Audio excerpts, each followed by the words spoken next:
पुण्यातील hit and run घटनेप्रकरणी आतापर्यंत अनेक घडामोडी समोर येत आहेत.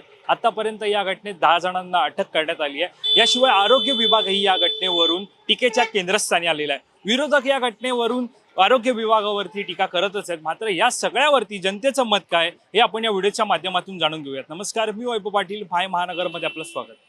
तर प्रतिमा तर मलिन झालेलीच आहे. राजकारणामुळे सगळं होत आहे. इथे तर डॉक्टरांचा हात आहे. तर गृह खाता पूर्णपणे अपयशी ठरलेलं आहे. महाराष्ट्राची संपूर्ण देशभर शितू झालेली आहे. लोक विश्वास पोलिसांवर उडालाय. महाराष्ट्राची प्रतिमा मलिन होते. हो, महाराष्ट्र मला वाटतं की मलिन होते आहे. त्यात आपल्या महाराष्ट्राची प्रतिमा अतिशय मलिन होते. पुण्यामध्ये जी घटना घडते दिवसेंदिवस अनेक अपडेट समोर येतात. आतापर्यंत 10 जणांना अटक केली आहे. मात्र शेवटपर्यंत प्रयत्न दिसतो की त्या मुलाला वाचवण्याचा प्रयत्न या सगळ्यामध्ये महाराष्ट्राचा आतापर्यंतचा जो इतिहास राहिला तो कुठेतरी मलिन होताना, महाराष्ट्राची प्रतिमा ही मलिन होताना वाटते. हो, नक्कीच. मला असं वाटतं की आज या घटनेतली जी नवीन आणखीन एक डेव्हलपमेंट अशी आहे की त्या टीनेजरचं ब्लड सॅम्पल हे त्याच्या आईच्याच ब्लड सॅम्पलने रिप्लेस केलं गेलं होतं. आई वडील जेव्हा मुलांच्या अपराधावरती किंवा म्हणजे असं ड्रंक ड्रायव्हिंग वगैरे अशा जेव्हा पांघरून घालायला बघतात तेव्हा मला असं वाटतं थोडी स्ट्रिक्ट ॲक्शन नक्कीच व्हायला पाहिजे. पोलीस अधिकारी आणि एकूणच जे सरकारी अधिकारी ह्याच्यामध्ये आहेत त्यांनी कायदा आणि सुव्यवस्था पाळून पुढे गेलं पाहिजे असं मला वाटतं. कारण होतं कसं की श्रीमंत बिल्डर्सची मुलं किंवा ज्यांचे लागेबांधे आहेत वरपर्यंत असे लोक अशा दडपशाही करून हे करायला बघतात की आपल्या मुलांना वाचवायचं आणि कायदा वगैरे टाळून पुढे जायचं. असं नाही व्हायला पाहिजे. त्यात आपल्या महाराष्ट्राची प्रतिमा अतिशय मलिन होते. खरं आहे. एक पालक म्हणून मला असं वाटतं की मुलांचं जर चुकत असेल तर त्यांना वेळच्या वेळी योग्य समज दिली गेली पाहिजे किंवा त्यांची जी वाईट कृत्य आहेत त्यांना पालकांनी सपोर्ट करता कामा नये. त्याच्यामध्ये त्या मुलाला जी योग्य शिक्षा आहे ती वेळच्या वेळी दिली गेलीच पाहिजे. इनफॅक्ट लहानपणापासून त्यांना शिकवलं गेल्या पाहिजेत काही गोष्टी. नाही, प्रतिमा तर मलिन होतीच आहे. पण गेल्या जर तुम्ही 2-2.5 वर्षाचा काळ बघितला तर गृह खाता पूर्णपणे अपयशी ठरलेलं आहे. आणि या घटना फक्त पुण्यामध्येच नाही तर ओव्हरऑल महाराष्ट्रामध्ये घडत आहेत. तर आता ह्याला निर्बंध घालण्याचे एकच आहे की जे आता श्रीमंतांना वाचवायचा प्रयत्न होतोय राज्यकर्त्यांकडून ते रोखणं आवश्यक आहे. ना जनतेनेच आवाज उठवणं आवश्यक आहे. आता पालक म्हणून जर हे आहे की अशा घटना तर एक तर मी ॲज म्हणजे माझ्या मुलांना कधी ह्या गोष्टी करायला जाणार नाही अंडर एज. दुसरी गोष्ट म्हणजे हे तर आता अशी काय मॅच्युरिटी पथ्याला आलीच पाहिजे अशा गोष्टीची. आणि सर्वात महत्त्वाचं म्हणजे की असं कृत्य आपल्यासमोर घडतं आहे कोण पालक करत आहे त्यालाही रोखणं प्रत्येक व्यक्तीचं कर्तव्यच आहे. हो, महाराष्ट्र मला वाटतं की मलिन होते आहे. कारण महाराष्ट्र आपल्या एका खूप मोठ्या पदावर ऑलरेडी आपली जी स्टेट आहे ती आहे. आणि अशा घटना इथे होणं हे कुठेतरी ते अनसेफ वाटायला लागतं की आपण कुठच्या दुसऱ्या वाटेला चाललो नाही आहोत ना. तर जितकं लवकर हे आपलं प्रकरण म्हणजे आपण स्थिरावू किंवा त्याचे ॲक्च्युअल गुन्हेगार कोण जे असतील ते आपल्याला समोर आले आणि त्यांच्याबरोबर त्याची पनिशमेंट किंवा काय जे असेल ते दिलं गेलं तर आय थिंक आपली परत कुठेतरी we can be back to way we were. Far dangerous आहे. कारण ह्याचं आपण आरोग्य विभाग कोणालाही कधीही कुठेही लागू शकतो. आणि जर का अशा मोठ्या हॉस्पिटल्समधल्या आणि मोठ्या इन्स्टिट्यूशन्समधल्या काय म्हणतं सिनियर्स जे आहेत जर का त्यांच्याकडे असं बघितलं जातं आहे तर हे जरा खरंच फिअरफुल आहे. आय थिंक पालकांचं मला तरी वाटतं की पालक म्हणून आपण मुलांना चांगलं वळण दिलं तर मुलं तशी वागतात. त्यामुळे जिथे ओरडा मिळाला पाहिजे किंवा जिथे काही आपल्याला त्यांना सांगितलं पाहिजे समजावून तर ते करणं लहानपणापासून गरजेचं आहे. कारण आफ्टर अ पर्टिक्युलर एज मुलं ऐकत नाहीत. त्यामुळे आय थिंक तसंच तेच महत्त्वाचं आहे. आपण किती कव्हर करणार आहोत त्याला आणि कुठे कुठे कव्हर करणार आहोत इज व्हेरी इम्पॉर्टंट. नाही, खरोखरच महाराष्ट्राची प्रतिमा मलिन होते. मी एक व्यवसायाने वकील आहे आणि यापूर्वी ना असे खूप आरोप झाले. म्हणजे ते ब्लड सॅम्पल चेंज झालं.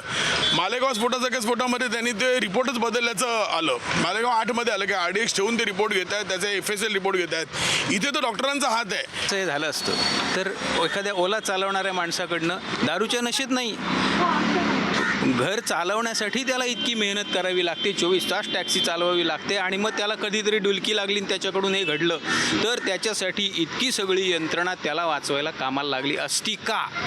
हा प्रश्न मी एक सर्वसामान्य माणसांचा प्रतिनिधी म्हणून इथे विचारतोय. मग असं जर असेल तर प्रतिमा तर मलिन झालेलीच आहे, पण मग कायद्यासमोर सगळे समान या गोष्टीवर मी विश्वास ठेवावा का इथून पुढे? हे इथून पुढच्या लोकांनी आता सांगावं.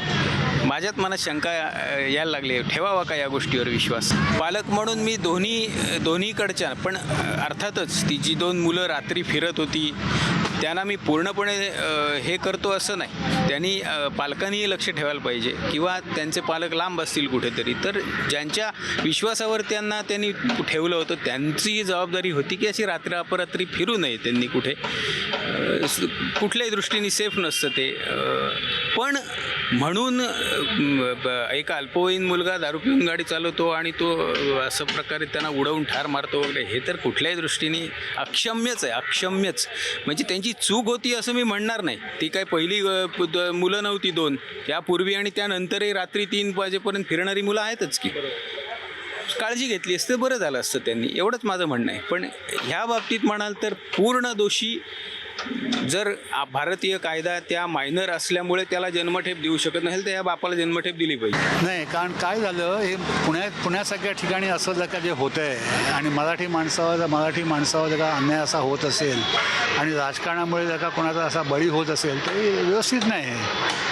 या सगळ्यामध्ये आरोग्य विभागावरती सुद्धा ताशेर ओढले जाते, रिपोर्ट्समध्ये फेरफार होते, ब्लड सॅम्पल कशाच्या डब्यात टाकले जातात. ते सगळं होतं आहे, साहजिक आहे ते, पण त्याच्यामध्ये राजकारणच महत्त्वाचं आहे ना. राजकारणामुळे सगळं होतं आहे. याच्यामध्ये कुठल्या पक्षाचा काय हालचाल आहे नाव घेण्यात का असं नाही आहे, पण कुठल्याही पक्षाचं दडपण आल्यामध्ये सगळं होतं आहे. बघायला अतिशय वाईट वाटतं, पण उद्या आपल्या घरी पण होऊ शकतं असं आहे. कारण हे एका साध्या ऑर्डिनरी मराठी माणसासाठी असं जर का होत असेल, उद्या कोणासाठी होऊ शकेल? उद्या जर का मोठी श्रीमंत मनुष्य जर का साधारण माणसाला दाबत असतील तर हे व्यवस्थित नाही आहे. याच्यामुळे शासनाने काय ते लक्ष घातलंच पाहिजे. ह्या सगळे मुद्दे बघून असं वाटतंय हे लहान वर्गातले खालचे एम्प्लॉईज हे त्यांच्यावर हे केलं आहे, पण अजूनपर्यंत कुठच्याही पॉलिटिशियनना क्वेश्चन म्हणजे त्यांना प्रश्न केले नाही, त्यांना बोलवले नाही आहेत. समजलं ना? आणि त्याप्रमाणे तुम्हाला माहिती आहे हे पॉलिटिशियन शेवटी सगळा त्यांचा हा कंट्रोल असतो आणि ते तिथपर्यंत पोचल्याशिवाय तुम्हाला हे सगळं मिळणार नाही ह्याचा. आणि असं होते की शेवटी इलेक्शन येतील आणि आवाज बिवाज होऊन हे सगळं वाहून जाईल. हे त्याच्यासाठी कदाचित हे थांबले आहेत, कारण आता इलेक्शनचे काय 2-3 दिवसात आणि मग ही घटना सगळी म्हणजे तेवढा मीडिया अटेन्शन राहणार नाही त्याच्यावर. बरं, या सगळ्यात महाराष्ट्राची प्रतिमा मलिन होते का? होते. महाराष्ट्र म्हणजे महाराष्ट्राचे शासनाची आताची त्यांची मलिन होते. आणि ह्याच्या आधी बऱ्याच घटनेमुळे ते सगळं ते आता सांगण्यात येत नाही. ती सगळं एक मोठी हे आहे, बरोबर, आपली हिस्ट्री झाली आहे. पण ही लेटेस्ट हे लोकांचा विश्वास पोलिसांवरून उडाला आहे, लोकांचा विश्वास पॉलिटिशियन्सवरून उडाला आहे, मेडिकल सिस्टीम्सवरून उडाला आहे. हॉस्पिटल्स आणि हे जे काय असं सगळं पैशांनी होते आणि हा सगळा एकत्र या सगळ्यांचा मेळ पॉलिटिशियन्स हे तुमचे बिल्डर्स ती लॉबी हां आणि कदाचित त्याच्यात अंडरवर्ल्डसुद्धा असेल आणि मेडिकल सिस्टीम जे गव्हर्मेंट चालवते ती, समजलं ना? आणि हॉस्पिटल्समध्ये तेच त्याच्याबद्दल ह्याच्यात सगळ्या मोठ्या प्रश्न उभा राहिले आहेत लोकांच्या मनात. हे एवढं सांगतो. पुण्यातील हिट अँड रन केस प्रकरणी आरोग्य विभागावरती आता ताशेरे ओढले जात आहेत. मात्र या सगळ्यामध्ये महाराष्ट्राची प्रतिमा मलिन होते काय याबाबत आपण जनतेची मतं जाणून घेतली, तर जनतेने सुद्धा या प्रश्नाला हो असं उत्तर देत महाराष्ट्राची प्रतिमा मलिन होते असं त्यांनी मत व्यक्त केलं आहे. मात्र या सगळ्यावरती तुमचं मत काय हे आम्हाला कमेंट करून नक्की सांगा. आणि अशाच प्रकारच्या व्हिडिओ पाहण्यासाठी तुम्ही MyMahanagar.com लॉग इन करा, आमचं Facebook page, Instagram page, Twitter page like करा, माय महानगर लाईव्ह या यूट्यूब चॅनलला सबस्क्राईब करा.